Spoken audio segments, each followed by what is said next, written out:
किसी काम को पूरा करने के लिए, किसी काम को कंप्लीट करने के लिए या किसी काम को करने के लिए किसी व्यक्ति को उससे संबंधित सारी जानकारी से अवगत कराना ही ट्रेनिंग है। अब हम बात करते हैं कि what is the importance of training. Training का महत्व क्या है हमारी लाइफ में, ट्रेनिंग का क्या महत्व है, ट्रेनिंग से हमें क्या फायदा मिलता है।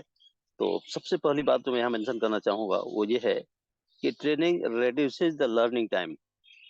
Training reduces the learning time, हमारे सीखने के टाइम को कम करता है ट्रेनिंग, ये सबसे पहला काम। सपोज करें किसी एक स्किल को हमें सीखना है, किसी एक स्किल को हमें सीखना है अगर, ओहो फिर से डिस्टर्ब हो रहा है।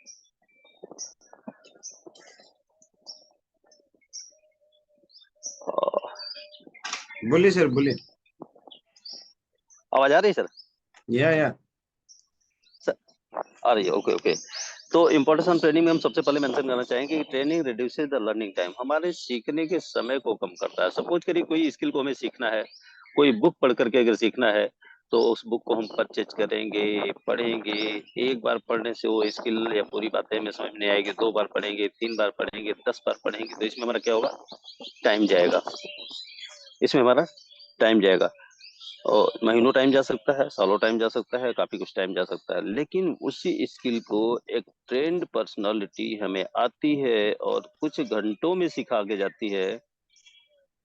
1 साल की लर्निंग को हमें 1 घंटे में, 2 घंटे में मिल जाती है। तो यहाँ हमारा समय की बचत होती है। तो हम ऐसा बोल सकते हैं कि training reduces the learning time. इसलिए हमें ट्रेनिंग में आना चाहिए, हर ट्रेनिंग में आना चाहिए, हर मीटिंग में आना चाहिए, जब भी जहाँ मौका मिले ट्रेनिंग में आना चाहिए और ट्रेनिंग का लाभ लेना चाहिए। और कई बार क्या होता है कि ट्रेनिंग में तो हम आते हैं, लेकिन हम शरीर से तो ट्रेनिंग में होते हैं, लेकिन हमारा दिल दिमाग कहीं और होता है, हमारा मन कहीं और होता है। तो इससे भी ट्रेनिंग में आने का कोई फायदा नहीं है। हम ट्रेनिंग में आए तो प्रॉपर पूरी तरह से ट्रेनिंग में इन्वॉल्व रहें और साथ से साथ नोट बनाए। और कई लोग नोट बनाते भी हैं तो क्या करते हैं, लीडर्स को दिखाने के लिए, अपलाइन को दिखाने के लिए कि हम नोट बना रहे हैं, लेकिन वो नोट तो बना लेते हैं लेकिन उसके कॉपी पलट के देखते नहीं है, कभी भी पलट के देखते नहीं है। तो ऐसे भी ट्रेनिंग का कोई मतलब नहीं है। ट्रेनिंग लें, उसे रिपीट करें, उसको रिवाइज करें और अकॉर्डिंगली उस उन चीजों को अपने अंदर आप साथ करें, उतारें, तब ट्रेनिंग का मतलब है। तो इस तरह से ट्रेनिंग हमें हमारे लर्निंग टाइम को बहुत बहुत बहुत कम कर देता है। सेकेंड पॉइंट जो मेंशन करना चाहेंगे यहाँ पे, बेटर परफॉर्मेंस, वो है बेटर परफॉर्मेंस। अगर हम रेगुलर ट्रेनिंग में आते हैं, रेगुलर मीटिंग में आते हैं, रेगुलर ट्रेनिंग लेते हैं, रेगुलर ट्रेनिंग में शामिल होते हैं, तो हमारा परफॉर्मेंस जो है बाकी के लोगों की तुलना में बेटर हो जाता है। बाकी लोगों की तुलना में हमारा परफॉर्मेंस बेटर हो रहा था। हम कम समय में बड़े अचीवमेंट, कम समय में बड़े बड़े स्टेटस अचीव कर सकते हैं, बड़े बड़े इनकम लेवल पे जा सकते हैं अगर हम रेगुलर ट्रेनिंग में बने हुए हैं तो। और ये हर दिन ट्रेनिंग होती है, हर दिन मीटिंग होती है। भूपेन साव सर, अशोक सर हर दिन नए नए सक्सेसफुल पर्सनालिटी को यहाँ पे लेकर के आते हैं। वो अपनी अपनी सक्सेस स्टोरी बताते हैं, क्या क्या मुश्किलें आई, क्या क्या चैलेंजेस उनकी लाइफ में आया। ये सारी की सारी चीजें हर दिन जब हमें सुनने को मिलती है, सीखने को मिलती है, तो उससे हमारा स्किल बढ़ता है और हम भी उन चीजों को अपना करके अपने परफॉर्मेंस को बेटर कर सकते हैं और करते ही हैं। तो हमारा परफॉर्मेंस इससे बेटर होता है। तो हमें इसके लिए हमें हर दिन ट्रेनिंग में आना चाहिए, हमें मीटिंग में आना चाहिए। तीसरी बात मेंशन जो करना चाहूंगा यहाँ पे वो है एटीट्यूड फॉर्मेशन। एटीट्यूड, हमारे अंदर एक एटीट्यूड आता है, वो है पॉजिटिव एटीट्यूड। एटीट्यूड को हम कुछ एग्जांपल के माध्यम से समझेंगे कि व्हाट इज एटीट्यूड। इसके लिए हम सबसे पहले एक डॉक्टर की एग्जांपल लेंगे कि एक डॉक्टर जो कि 10 साल से, 20 साल से, 30 साल से प्रैक्टिस कर रहा है या सर्जरी कर रहा है, लगातार डॉक्टरी कर रहा है, तो क्या करता है वो हर दिन एक ही काम कर रहा होता है, हर दिन एक ही काम कर रहा होता है। लेकिन डॉक्टर क्या करता है, डॉक्टर के लिए एक मरीज क्या होता है, डॉक्टर के लिए एक मरीज सिर्फ और सिर्फ एक बीमार शरीर होती है। वो मरीज के साथ ज्यादा इन्वॉल्व नहीं होता, ज्यादा अटैच नहीं होता। क्यों नहीं होता? अगर वो ज्यादा इन्वॉल्व हो जाएगा, ज्यादा अटैच हो जाएगा, तो वो सही बात, सही काम, सही ट्रीटमेंट नहीं कर पाएगा। ये बात थोड़ी अजीब सी लग रही होगी, लेकिन मैं यहाँ एक एग्जाम्पल के माध्यम से आपको बताना चाहूंगा कि सपोज करिए एक डॉक्टर जो कि 10 साल से डॉक्टरी कर रहा है, 10 साल से सर्जरी कर रहा है, 20 साल से सर्जरी कर रहा है, हजारों हजार सर्जरी कर चुका है और हर दिन सर्जरी करना है उसका काम है। लेकिन अगर वही उसकी बेटी की सर्जरी करनी हो, तो एक बार उस डॉक्टर के भी हाथ कांप जाएंगे जो 20 साल से सर्जरी कर रहा है और हजारों हजार लोगों की सर्जरी कर चुका है। ऐसा क्यों होगा? क्योंकि यहाँ अटैचमेंट है, वो उसकी अपनी बेटी है, उसका ब्लड रिलेशन है। और ज्यादातर केस में क्या होता है, जो डॉक्टर हजारों हजार सर्जरी करता है, हर दिन सर्जरी करता है, वो अपने किसी फैमिली मेंबर की सर्जरी किसी और डॉक्टर से कराता है। ये क्या है? ये अटैचमेंट है। और यही कारण है कि डॉक्टर मरीज से ज्यादा अटैच नहीं होता है। और ये काम एक दिन में नहीं होता है, बल्कि इसके लिए उससे रेगुलर प्रैक्टिस प्रैक्टिस प्रैक्टिस और प्रैक्टिस करना पड़ता है। ये है एक एग्जांपल। दूसरा एक और भी एग्जांपल देना चाहूंगा, एक एडवोकेट का।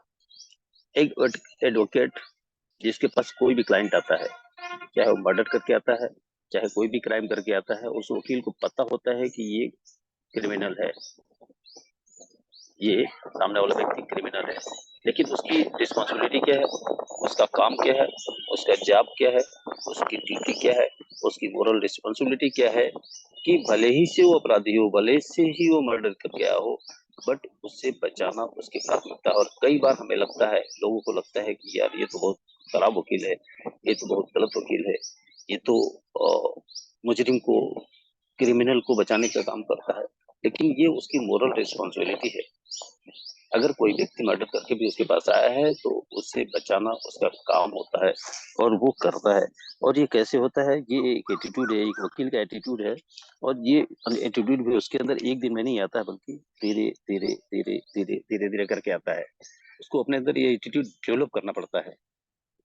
एक और भी एग्जांपल देंगे। अब यहाँ देखें कि एक डॉक्टर के एटीट्यूड से अच्छा वकील नहीं बना जा सकता, और एक वकील के एटीट्यूड से अच्छा डॉक्टर नहीं बना जा सकता। दोनों का अपना अपना अलग अलग एटीट्यूड है। एक और भी एग्जांपल यहाँ मेंशन करना चाहूंगा, एक आर्मी पर्सन का, एक फौजी व्यक्ति का। एक फौजी व्यक्ति, उसका भी अपना घर होता है, उसका भी अपना परिवार होता है, उसकी भी अपनी पत्नी होती है, उसके भी अपने बच्चे होते हैं, और निश्चित तौर पे उनसे अटैच होता है। लेकिन उसे ट्रेन किया जाता है, उसके अंदर ठूस ठूस के कूट कूट करके ये चीज भरा जाता है कि ठीक है भाई, तुम्हारा अपना घर है, तुम्हारा अपना परिवार है, तुम्हारे अपनी बीवी है, तुम्हारे अपने बच्चे हैं, तुम्हारा अपना अपने मम्मी पापा है, सब कुछ ठीक है। लेकिन जहां बात देश की आएगी, जहां बात देश की आएगी, तो देश सर्वोपरि हो जाएगा, और ये मम्मी पापा भाई बहन पत्नी बच्चे सब पीछे हो जाएंगे। तो ये एटीट्यूड उसके अंदर डेवलप किया जाता है। और आप देख पाते हो, समझ पाते हो कि जहां देश की बात आती है, वहां पर सीना तान के दुश्मन सेना के सामने खड़ा हो जाता है, और गोली खाने के लिए तैयार हो जाता है, और कई बार शहीद भी हो जाता है। ये एटीट्यूड करना पड़ता है, अदरवाइज वो ये काम नहीं कर सकता, वो दुश्मन सेना के सामने सीना तान के खड़ा नहीं हो सकता। हम एक नेटवर्कर हैं, हम एक डायरेक्ट सेलर है, हमें भी हमारे अंदर एक अच्छा नेटवर्कर का एटीट्यूड डेवलप करना पड़ेगा। और ये डेवलप होगा कैसे? ये डेवलप ट्रेनिंग, ये कैसे होगा? ट्रेनिंग से डेवलप होगा, दोस्त। ट्रेनिंग से डेवलप होगा, मीटिंग से डेवलप होगा, रोज ट्रेनिंग लेना पड़ेगा, रोज मीटिंग अटेंड करना पड़ेगा। तब ये एटीट्यूड जाकर के हमारे अंदर डेवलप होगा। ठीक है? तभी ये हमारे अंदर एटीट्यूड डेवलप होगा, और इसे हमें करना ही पड़ेगा, और इसके लिए हमको ट्रेनिंग मीटिंग में आना ही पड़ेगा। तभी हमें सफल मिलेगी, और तभी तभी हम अपने उस मकसद में कामयाब हो पाएंगे जिसके लिए हम यहाँ आए हैं। दुनिया में करने के लिए बहुत सारे काम थे, लेकिन उसे छोड़ करके हम यहाँ आए हैं, डायरेक्ट सेलिंग में आए हैं, नेटवर्क मार्केटिंग में आए हैं। तो हमें एक डायरेक्ट सेलर का, नेटवर्क मार्केटर का एटीट्यूड अपने अंदर डेवलप करना पड़ेगा। और हमें ये कैसे डेवलप होगा? ट्रेनिंग और मीटिंग से ही होगा।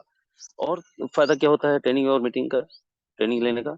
हमारा कन्वर्जन रेट और टीम रिटेंशन रेट, हमारा कन्वर्जन रेट और टीम रिटेंशन रेट भी बढ़ जाता है, अगर हम रेगुलर ट्रेनिंग ले रहे होते हैं। रेगुलर ट्रेनिंग ले रहे होते हैं तो हमें इसके लिए भी रेगुलर ट्रेनिंग लेना चाहिए। और क्या फायदा होता है? ट्रेनिंग की वजह से हमारी जितनी भी ऑपरेशनल प्रॉब्लम्स होती है, training solves all operation problems to be succeed in this industry. हमें इस इंडस्ट्री में सफल होने के लिए जो भी ऑपरेशनल प्रॉब्लम्स आते हैं, हम फ्रीली भी आते हैं, लोगों से बात करते हैं, वहाँ प्रॉब्लम आती है, प्लान दिखाते हैं, वहाँ प्रॉब्लम आती है, फॉलो अप करने जाते हैं, वहाँ प्रॉब्लम आती है, प्रोडक्ट सेल करने की बात होती है, वहाँ प्रॉब्लम आती है, ट्रेनिंग मीटिंग में जाने की बात होती है, वहाँ प्रॉब्लम आती है।